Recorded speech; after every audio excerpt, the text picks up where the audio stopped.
好，我们来看一下，今天有在华为的微博官方的这个账号啊，他们有公布出来，就是呢，9月25号有这个新品发布会啊，人家想说，哇，这个时间点非常的关键呢。为什么这么说呢？因为2年前的同一天，就是孟晚舟回到深圳的这一天哦，他当时就是到这个深圳的国际机场这一边，然后还这样挥手的这个画面，以及那么多人这样子去欢迎他回家哦，所以特别选在这一天，所以人家讲说这个是华为释放出非常强烈的讯号哦，表示他们现在是一个强势回归，在选在同一个深圳，然后呢，这个沉寂了730天的绝地复仇啊！同样的这一场发布会，现在在微博上面非常多人在讨论，很多微博的网友在讲说，哇，华为真的是硬刚啊，就是这个宁死不跪这样的一个精神哦，真的是不是要出大招了？甚至还有人传说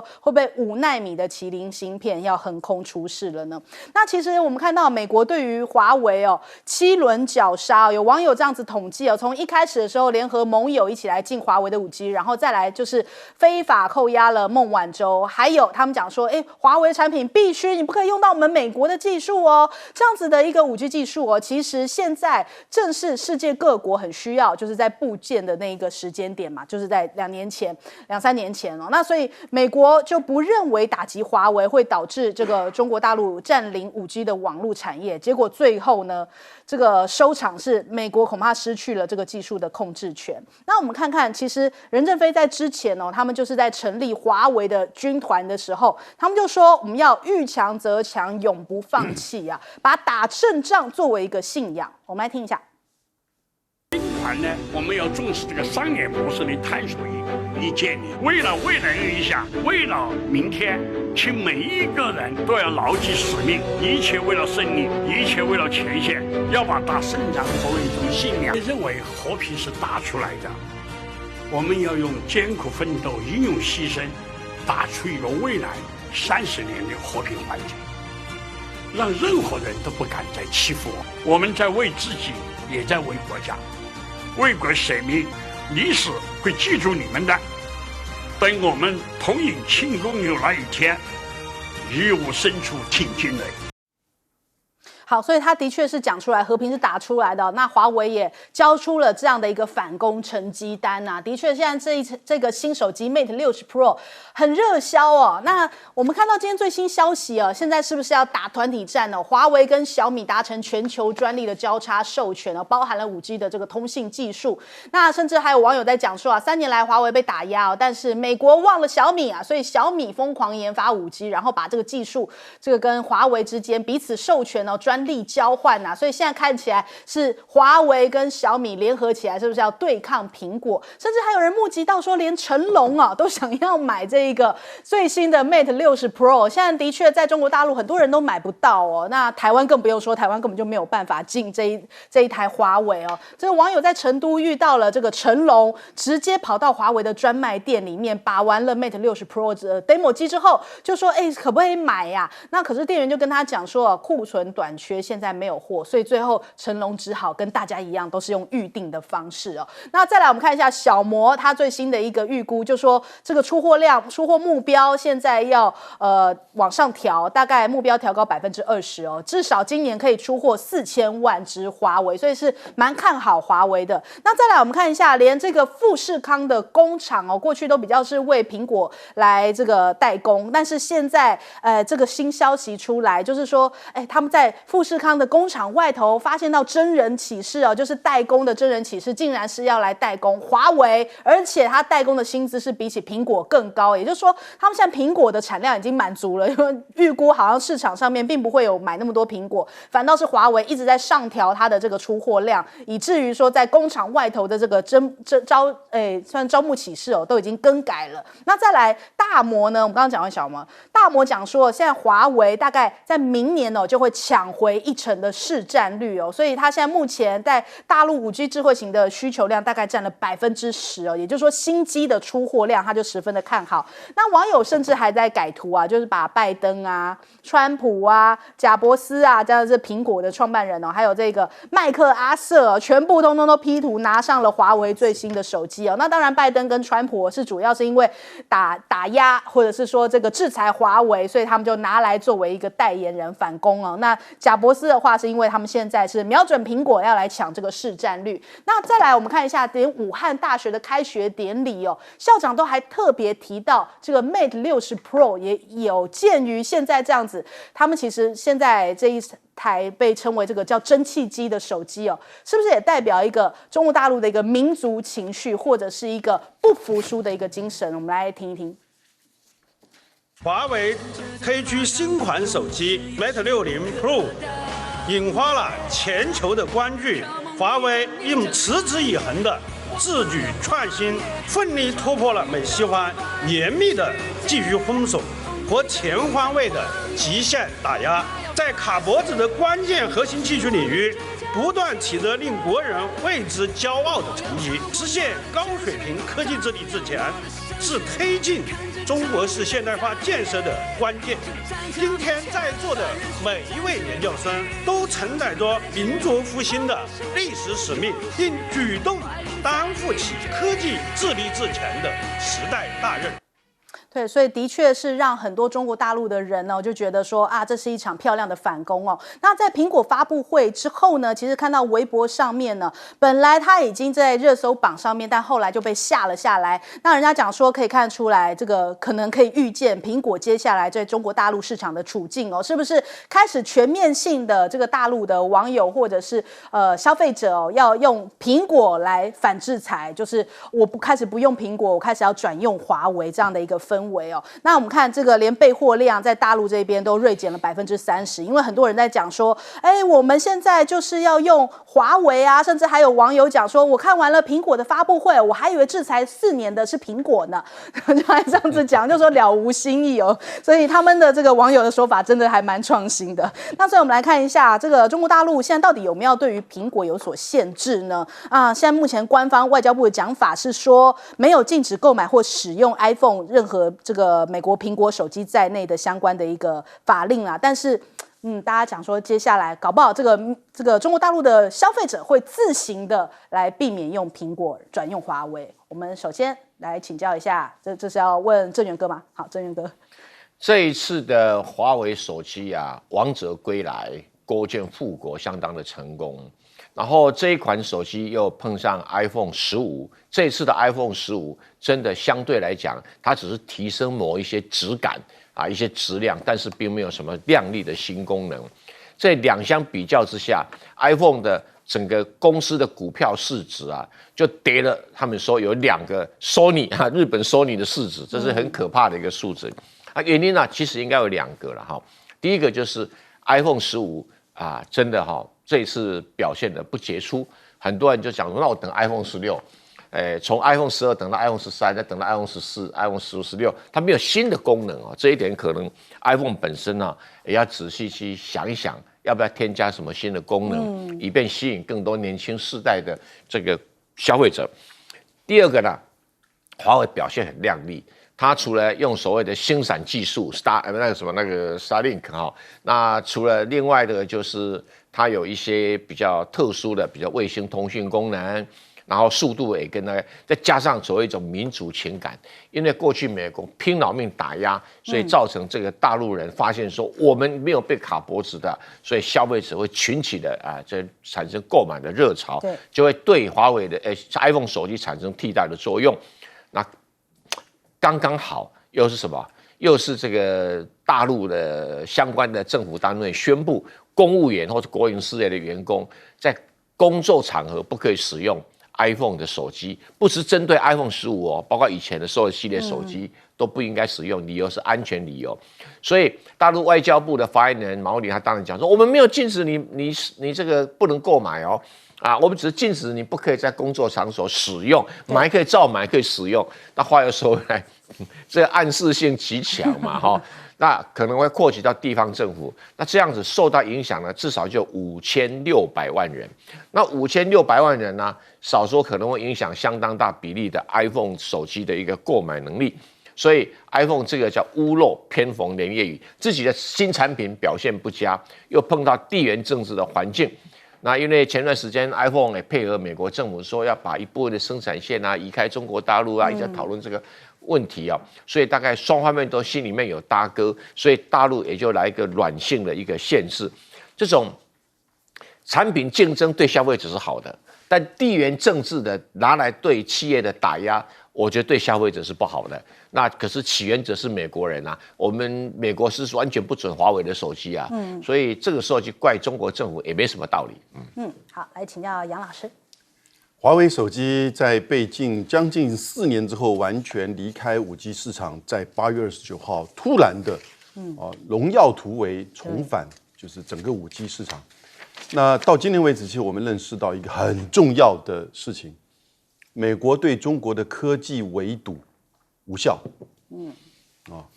中国可以用像光是这个技术，它可以做到7奈米，用封装的方式，然后呢，这个用整个就是多重曝光的方式，达到了5G 的效能，而也有产能，也有获利然后它出了4款手机，还加上1款就是车用芯片，所以就表示说它其实是准备好的回来的。那其实在这个之前跟之后有2个国际的厂商也被美国禁止的，他们都不断的发言，就证明其实美国对中国大陆的这个科技围堵，就到目前为止只能够小院，高墙，其实这个高墙已经被翻过来了。在大概6月底的时候呢，辉达NVIDIA 很红啊，黄仁勋他跟他的技术长、财务长都讲过，其实进中国这个相关的这些科技到中国大陆市场，我们会失去中国市场，而且就回不来了。现在光是占辉达在中国在辉达的营业额大概占20%，所以中国市场你会失去了。这个市场是商业很重要的基础那他也说这会失去我们的利润，失去我们的发展，失去我们的研发。然后呢，在9月9号 ，ASML 就是那个曝光机啦，他那个技术长跟总裁都讲话，他说这禁止就是前往中国的这个是没有用的。为什么？因为他认为你对中国越禁止，你会越鼓励中国非常创新，所以他们就会自己去研究。那因此，从市场跟创新这2个都是，一个是 NVIDIA，一个是就对 IC Design 最重要的公司之一，一个是 IC 设备最重要的公司之一。他说你是没有用，现在这个华为就证明什么？他可以自己做得到。对。然后呢，你如果再进，你会失去市场。然后呢，中国会更加的创新。而在科技战上面，科技本来就是相互竞争嘛，哪有政府来去禁止的呢？政府的手不应该影响全球化，不应该影响全球人类的科技创新和竞争。好，将军。我先跟各位观众讲，这次苹果出来 iPhone 10，我一直在期待。为什么呢？我现在用的手机是 iPhone 7，很老了，那么久以前。但是人家说这个苹果的手机很耐用，这一点倒是真的。不过有些东西已经坏掉了，像 Siri 已经不能用了，还有很久没办法更新。因为如果说我再去更新的话，它那个到时候会跑不动，所以我已经1-2年都没有更新了。但本来一直在期待 iPhone 15的，所以我一直在注意但是这次昨天晚上一发布以后，真的有一点就凉了一半，你知道？为什么？第一个就是说你要的东西是你先进的东西，不是我要的东西。譬如说他讲他的这个现在用的是3奈米的晶片。但是我心想说，我只是一般的一个普通消费者，我不需要用到3奈米。3奈米跟14奈米跟我这支，我感觉不出来它有什么差异。你就算你速度再快好了，我也用不到那种那么快的速度，因为我大概不是科学家，也不是工程家，我不需要用到那么快的速度。第二个他说他镜头更好，4800万画素，结果我被我老婆骂，你知道？他说你看4800万画素，如果说自拍的话，照把脸上皱纹都照出来了。就那个细节会照得很清楚。其实对我们来讲，现在来讲这种很好的一个镜头来讲，其实对一般消费者来讲，也不见得说100%需要了，因为现在像你们女生都知道，都一定会用美肌的那种效果来处理嘛，就不需要细节照到这么清楚。那另外一个，他说它是钛金属，这钛金属有时候你不见得看得到，我们一般来说外面装外壳，所以我觉得说，苹果这次出来确实让我蛮失望，因为它没有什么新鲜感。但是华为已经出来了，我就会拿它来跟华为做比较，因为我准备要换机了。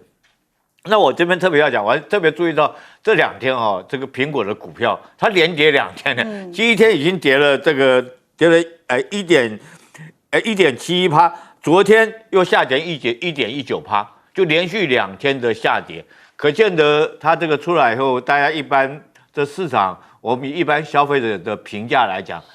对它不是有很高的评价跟期待，可能他自己太骄傲了，他认为说把华为打败了，天下无敌手。再来，这个高阶手机市场就是他的天下，他也没有用心去研发新的功能、新的款式，结果没想到华为这次突然之间这个横空出世，然后尤其是这些功能让这个苹果措手不及，他来不及研发新的。我想就消费者的立场来讲的话，这个要不要等 iPhone 16，对不对？或许来讲，这次华为的这种新款手机对它是一种刺激，它会不会研发新款的手机，让它在下一次才具有更具有竞争力。那对消费者来讲，就像刚刚杨老师所讲的，其实市场上面本来就应该彼此互相竞争嘛，你不应该来讲互相卡脖子。其实像这种状况就很明显，就苹果自己本身来讲，它就已经失去进取心，没有再有新的功能，你怎么去跟它的卫星手机相比呢？好，我们先休息一下，广告之后马上回来。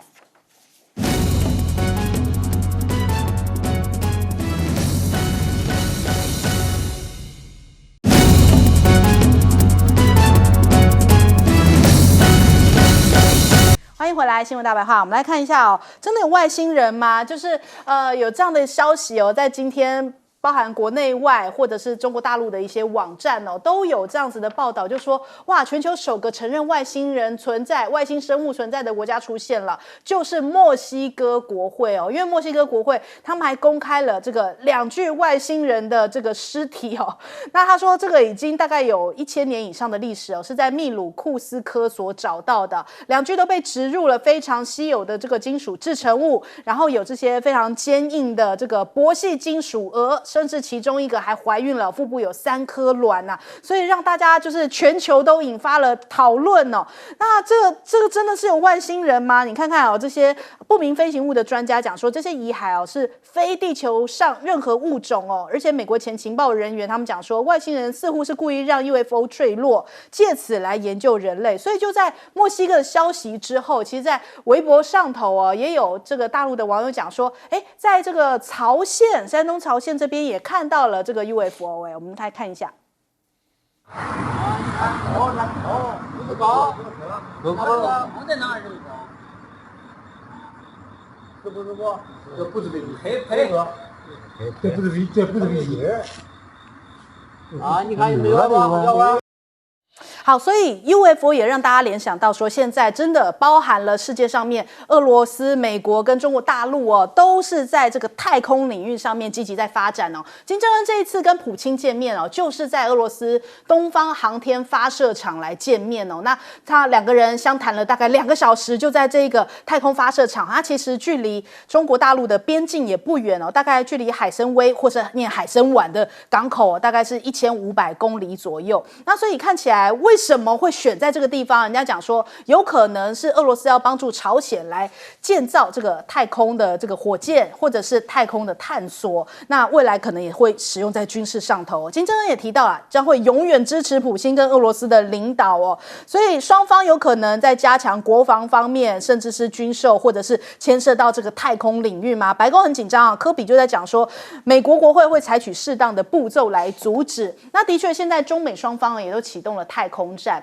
布林肯就点名啊，就说现在这个冷战时代已经结束了，世界进入到什么威权激烈竞争的时代，那这也会什么串联现在不同的盟友来打造新联盟啊。他就觉得说是中俄现在感觉上面好像在太空上面的动作很多。那美国最近的动作是些什么呢？他们这太空人创了停留最久的记录，在宇宙当中生活了355天，将近1年的时间所以他们现在重启登月太空人的训练，因为现在各国都在那边比拼啊，谁能够快速登月因为前一阵子最近登月的是印度嘛。那我们再来看一下这个神舟5号的货运太空船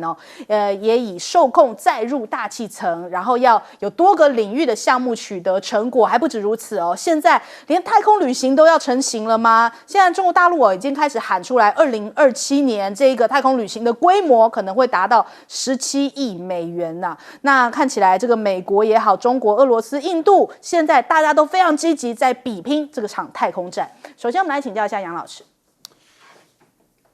日本有一个节目叫《开运鉴定团》，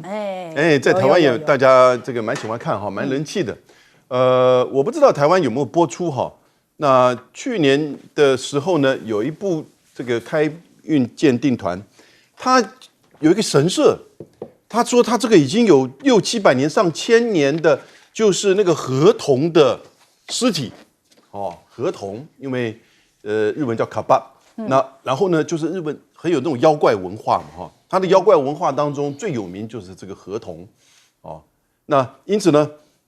他就拿这个尸体来去做鉴定河童其实是外星人吗？有将近1000年，然后呢，这个很有名的神社拿出来一个鉴定，结果鉴定发现到，这个不是个真的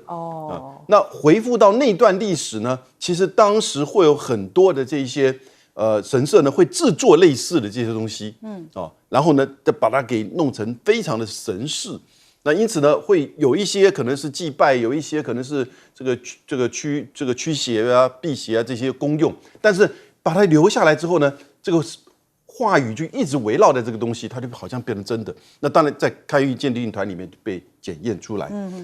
外星人是不是如此？我不确定，因为这已经是人云亦云，而且墨西哥还展示这个1000年前的历史的这些东西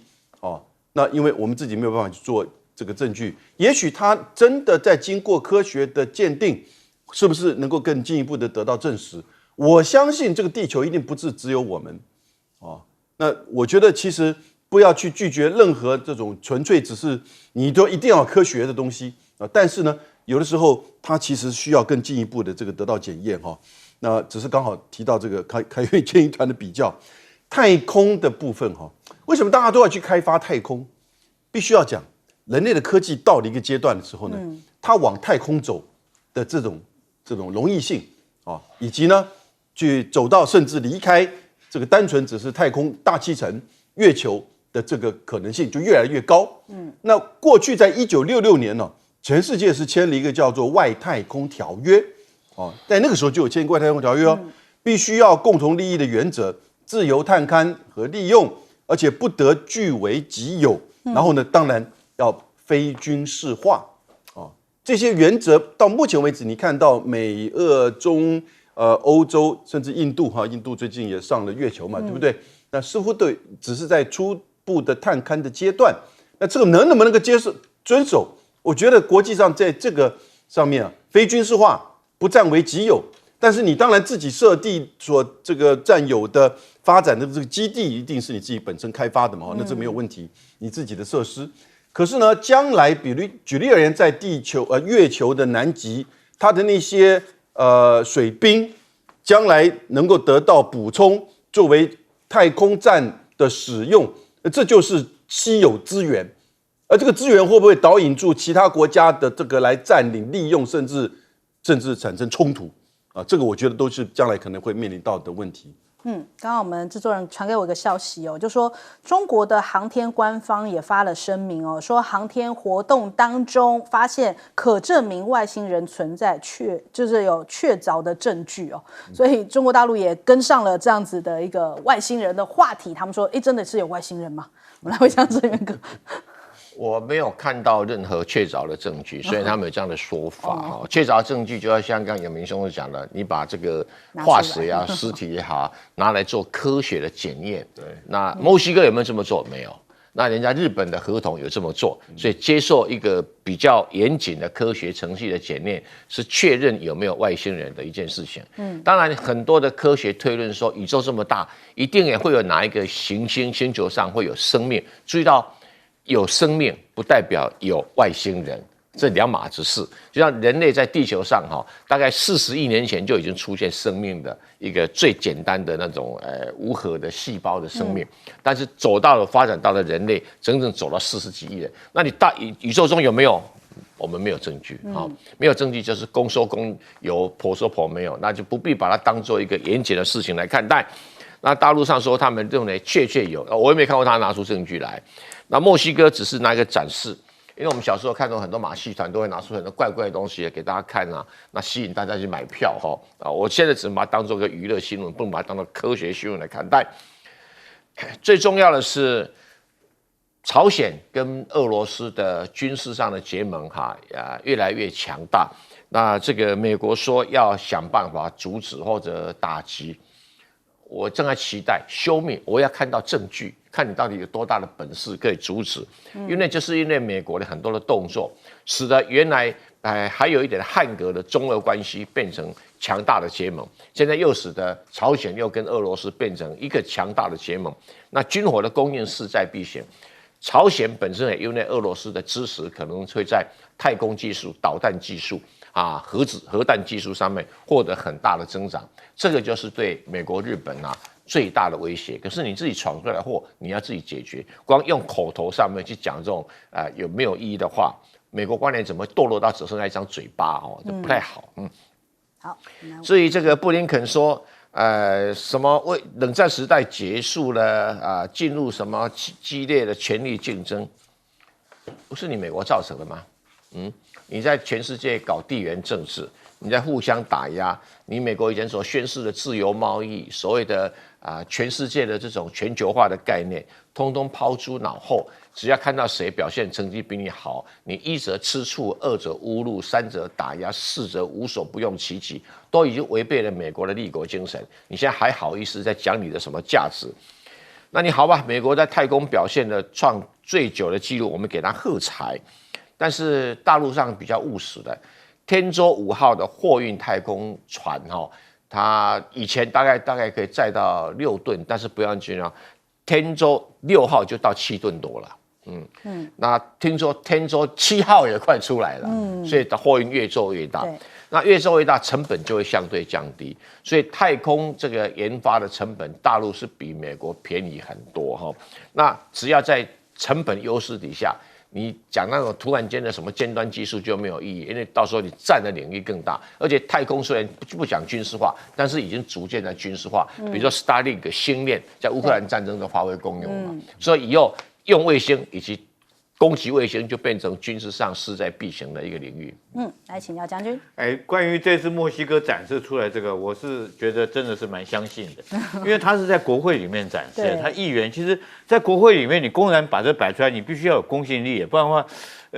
我是把它认真看。后来我还特别去看他们介绍，说是怎么发现，他在这两具这个外星人的遗骸在哪里发现？是在一种叫做硅藻矿里面发现的。它为什么可以保存下来？因为这个硅藻矿这种藻类它大概有1700万年的历史。那它的特性是什么呢？它会吸收水分。也就是这两具遗体如果说在这边的话，它的水分会被这个硅藻类的这种矿把它吸干，吸干以后，它就会隔绝掉真菌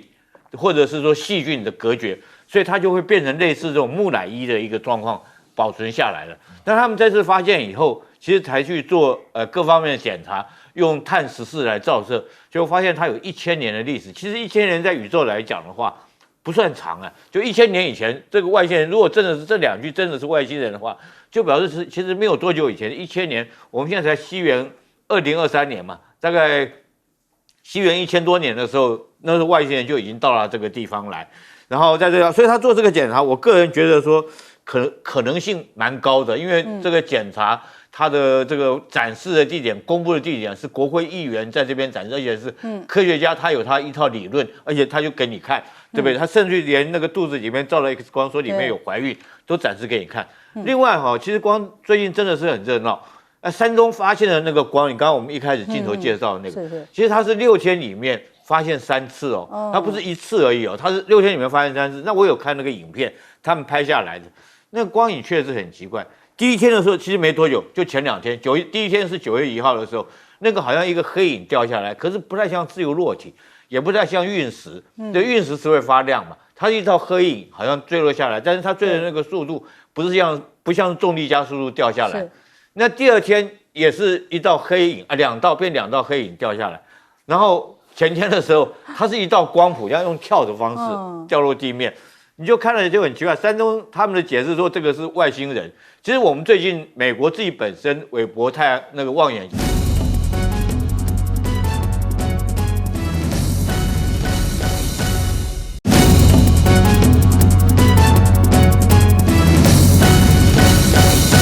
其实今天还有个大事情哦，就是侯友宜准备要访美了，访美8天哦，而且说待遇更甚，赖清德台湾探长啊这样的一个头衔，侯友宜要出访去到了美国，而美国还有出动警界大哥大来保驾护航哦，所以他这次的拜会行程包含了美国的行政部门、还有智库、侨界以及国会的访问哦。那基于平等的原则，所以可能在行政部门方面的访问哦，就是跟赖清德比较难以突破。但是呢，因为他这个台湾探长的身份，所以美方的警界大哥大会在这个部分行程当中出面保驾护航。那我们看亮哥的讲法是说，侯访美的时候，孙小雅会在台湾受访哦，所以侯友宜一定要讲出，在美国跟中国大陆之间，我们有特殊的角色可以扮演。那联合报就讲说啊，现在侯友宜在积极的备训当中，要形塑一个风险降低者的角色，就是要对比谁？赖清德嘛，因为赖清德这1-2天才讲说啊，强大自己，别人就不敢进犯哦。可是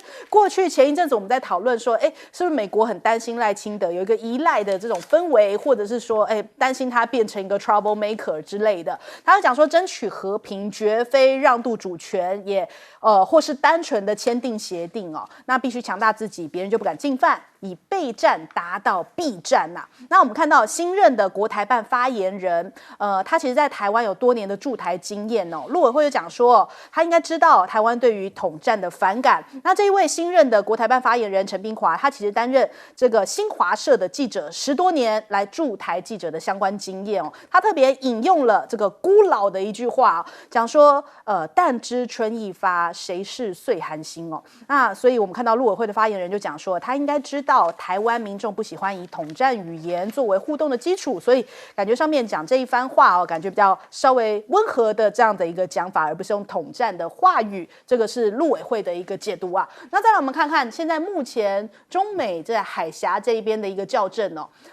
中方他们这边有这个78艘基舰哦，在台海周边活动。现在目前台湾方面国防部证实哦，这些战机哦是经由巴士海峡到西太平洋与山东号的航舰实施这个海空联训，所以日本的防卫省也发现到说这个山东舰的航行他们说总计大概6艘的军舰从冲绳县的宫古岛向南航行大概650公里那附近的海域有舰载战机还有直升机在山东舰上面起降所以感觉上面是进行很密集的一些演训。那这样大规模的集结，恐怕是一个大型的海上军演的一个讯号因为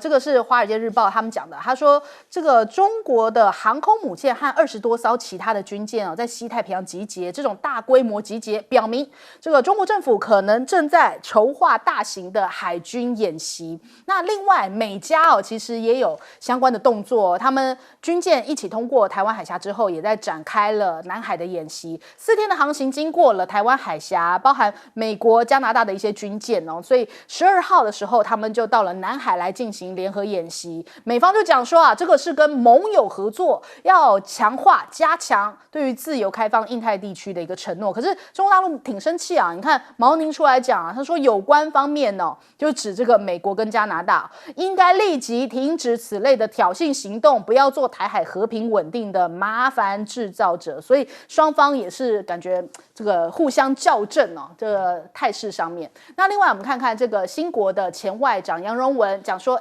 这个去年裴洛西8月份的时候访台嘛，他觉得这感觉上面裴洛西此行就是利用台湾，台湾可能不愿意，但是却不能说不啊。他是建议说台湾必须要画出红线，不要跨越，否则会把自己陷于不利的处境哦，避免被美国利用啊。新国是这样子在看待这件事情，觉得我们台湾被美国给利用了。那再来盖拉格，这个是美国众议院这边，他们现在要这个金融台海兵推，他说现在应该要把供应链移出中国大陆啊，切断流入中国的关键领域的一些资本哦，有助于未来解决危机，刻不容缓。所以现在美国对于中国的投资哦，就是在资助自己的毁灭啊，这个感觉上面讲得非常的严重啊。他说对于中共的幻想早该终结了。那当然他本来就是比较是鹰派一点的这样的一个角色嘛。那五角大厦有公布新版的网络战略，现在他们说中国大陆的网攻现在威胁不断在加大，现在要怎么样来防范呢？美国说要从4个方向来防范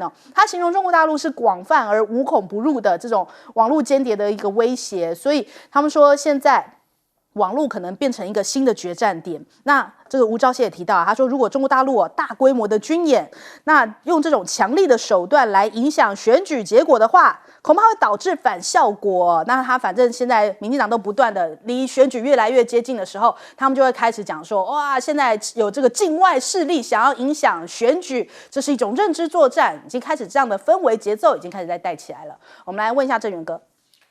侯友宜启程访问美国，我们期待他有很好的表现。那这个表现会分成2个层面。第一个啦，就是在美国能够争取美国人对他的了解、认识、信赖，使得国民党过去很长一段时间跟美国互相之间不像民进党那么密切能够多多少少有所弥补。第二个呢，在美国呢，毕竟是重点是要出口转内销，也就是侯友宜在美国的表现能够回销到台湾，形成一个比较大的一个宣传效果。那这样一来，对侯友宜的支持度的提升呢，就会有正面的帮助。第三个呢，因为我们也知道说，在海外侨社散不等都有一些啰里吧嗦的事情那侯友宜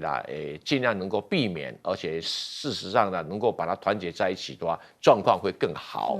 那也会有助于这个国民党的总统跟立委的选举。我们在这里祝福他。那至于其他的所谓的孙小雅什么东西啦，或者应该跟这个没什么太大的关系啦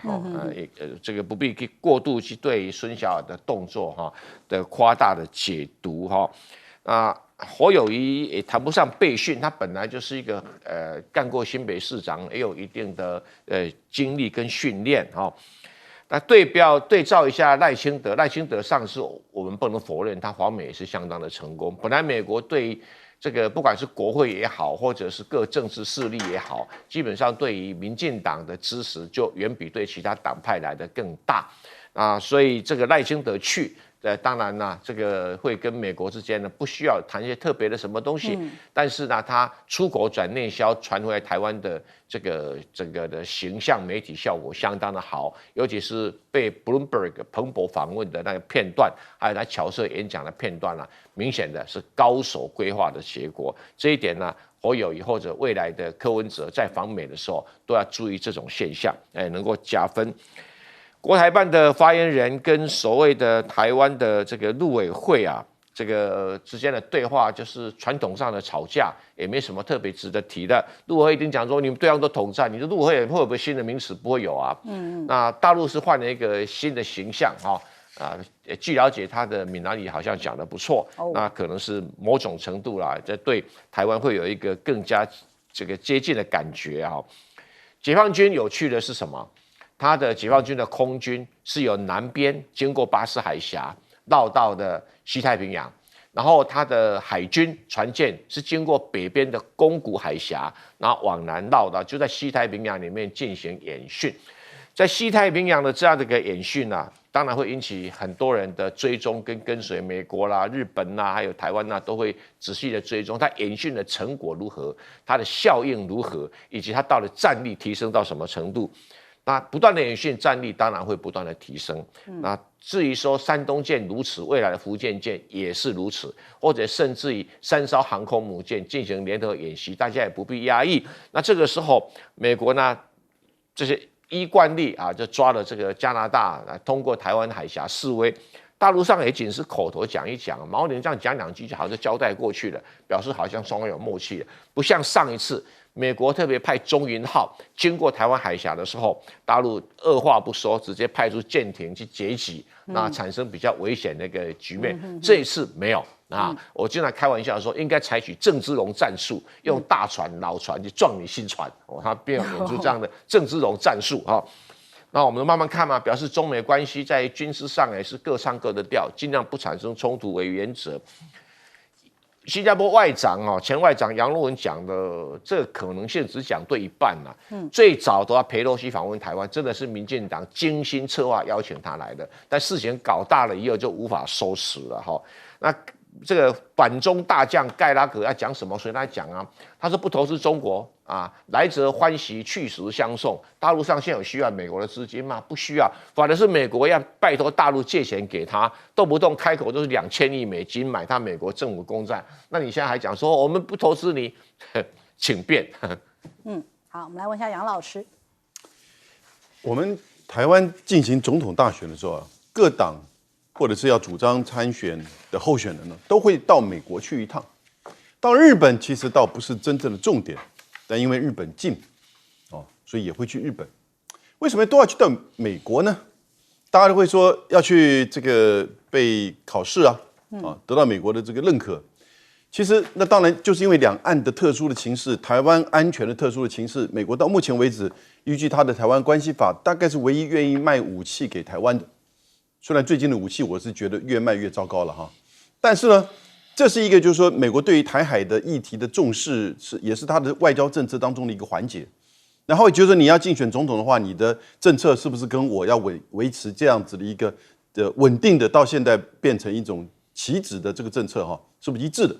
所以他会要去检视一下。那同时在台湾内部呢，因为媒体的报道也会展现出，你到底有没有能力去面对美国处理跟台美的关系，或对外关系，以及两岸的稳定，还有两岸关系。那这其实是有它的必要性。但是随着每一个时间点跟这个总统还有美国的这个候选人跟美国政策的不同啊，其实都不一样。那有一致性的就是绿营去的都是表现出亲美，蓝营也是如此啦，都是表现出亲美，要让美国接受。那绿营一定会说他不挑衅，因为绿营就有一个台独的标志在那边嘛，尤其像这个赖清德，所以他们戏演的比较大。那蓝营这边呢，就表现出我愿意不只是不挑衅，我也愿意维持两岸的稳定，透过两岸的沟通跟交流。那在马英九时期呢，这个政策后来是受到支持的。因此，当蔡英文在第一次挑战的时候呢，美国就不同意他，还透过《机动时报》发这个文章，质疑蔡英文的这个台湾共识是什么。所以第一次他没有选上。可是现在我觉得情况不一样了。正如那个杨荣文所说的，杨荣文怎么说呢？他说，美国对台政策的形成已经不是出于爱台湾人或爱台湾，而是因为台湾用来对付中国大陆的一个重要的棋子了。因为现在一个大的架构跟马英九时期的不一样了。那个时候美中关系是哥俩好啊，美国在交往中国啊，现在是中美对抗之下的台湾，当然是很大的这个差别。杨荣文说，美国支持台湾的唯一的理由是不是因为台湾的民主政体，而是不希望让大陆得到台湾这个打不成的航空母舰。也就是从地缘政治上、军事上、美中的这个竞争对比上，他不希望台湾这个重大的这个筹码被中国拿去。那这个时候啊，你在选台湾的总统的时候呢，你要到美国去，你不只是对美国人讲话，你最重要的是对台湾人要投你票的人讲话，你能不能看得懂这个情势？除了不挑衅，你能不能讲出我不代理？除了不挑衅以及交流中国大陆，你能不能讲出我不会做下一个乌克兰？好，这个是现在时代意义之下台湾的角色。甚至你说我在军购上要强调怎么样的一个军购的政策，而不希望台湾变成一个城镇战的这种杀戮战场。我觉得后有8天，时间很多，我是希望能看到更多不一样。过去他如果是重复马英九的这个行程，那没什么。他就算表现的跟马英九一样，其实那个时候的马英九跟现在的这个情势也不一样。期待他有更这个应该我现在看到他一起去的人，也应该对他有所建议。好，来请教将军。前一阵子中共解放军派了一架无人机绕台，在台湾我们真正绕了台湾一圈回去，结果我们于北辰于将军说，因为那是因为这个中共来讲国防经费不够，所以他钱不足，所以他用无人机，因为歼16飞起来比较贵。我觉得我跟于北辰于将军两个，我现在突然发现说我们两个这个默契配合的蛮好的。毛泽东说，这个在战略上面要藐视敌人，战术上面要尊重敌人。我们于北辰于将军他在战略上面藐视敌人，但是我必须要在战术上面尊重敌人，所以我就必须要把这个实话讲出来。我只是战术层级的，我只能就战术层级来讨论。这次这个巴士海峡，日本这个山东舰呐，这个到了西太平洋，他是要干嘛？他宫古海峡这边过来20几艘，这个巴士海峡这边上去，山东舰带了8艘的护卫舰上去，其实阵容非常的浩大他去干什么呢？我们先回忆一下，我再各位回忆一下，在去年的时候去这个地方演习的是哪一条军舰呢？是辽宁号。辽宁号回来以后，他就回到大连港去做整个换装维修的工作。然后之后今年4月份的时候，山东号已经是第2次今年更正今年4月份的时候，山东号带了3艘护卫舰，他又去那边做军演。那次山东舰是去哪里？4月份他直接到关岛。其实就是说，美国你经常3不5时的到黄海、到渤海这边来演习，东海这边来演习。现在我也到你关岛那边去演习，这是他第一个目的。山东舰4月份就去了。对。那4月份去的时候，我跟各位讲他演习了什么科目呢？其实讲起来很他总共在外面航行了18天。他飞机起降620次。就以这个美军他们自己的国防部的报告记录，起降18天起降620次，其实代表说它的攻击能力是非常强的，它这个舰载机起降的这个速度以及它的频率是没有问题的。对。那这次来讲，山东舰带了更多的军舰，一个从北，一个从南汇合以后，其实大家放心，不是针对我们台湾，对不对？它剑指哪里？剑指美国。那我们要注意到前2天那他到底这次会去到什么地方？我个人也在猜测。那上次他已经到了关岛，那关岛距离中国的沿岸大概是280公里，也就是说，在这个距离之内，关岛被他攻击，在他攻击的射程之内是绝对没问题。但是我特别注意到前2天的时候，中国有2艘海警船，他到了什么地方？到国际换日线。他是按照这个联合国的公约，他说我到那边去巡逻。这个避免海上发生我们中国渔船有什么事情，我必须要协助处理救援或干嘛。有2艘海警船已经到了国际换日线，国际换日线距离夏威夷已经很近了。那我个人怀疑这次山东号会不会也是带了这么多庞大的一个舰队就到夏威夷去了？那可能性非常高。第一个就是说，那2艘海警船已经先去探路了嘛，航线啊、路线啊、水文大概都已经先了解。那现在是山东舰过去，这个夏威夷距离中国沿岸有多远呢？5000公里。但是你要知道，这次山东舰带去的战机是15T歼15T啊，就准备要上福建号的那个歼15T。他这次飞行员一方面做训练，这批这个歼15T的飞行员一方面做训练，一方面可能是不是有像美国来耀武扬威，就是你到我这边来演习，我现在也威胁到你的夏威夷。我觉得这是它战略含义。大家要知道，歼15的作战半径是1500公里，也就是说，航空母舰只要航行到距离夏威夷3500公里的距离来讲，其实就对夏威夷构成威胁。我觉得这是它最主要的目的在这边。好，我们先休息一下，广告之后马上回来。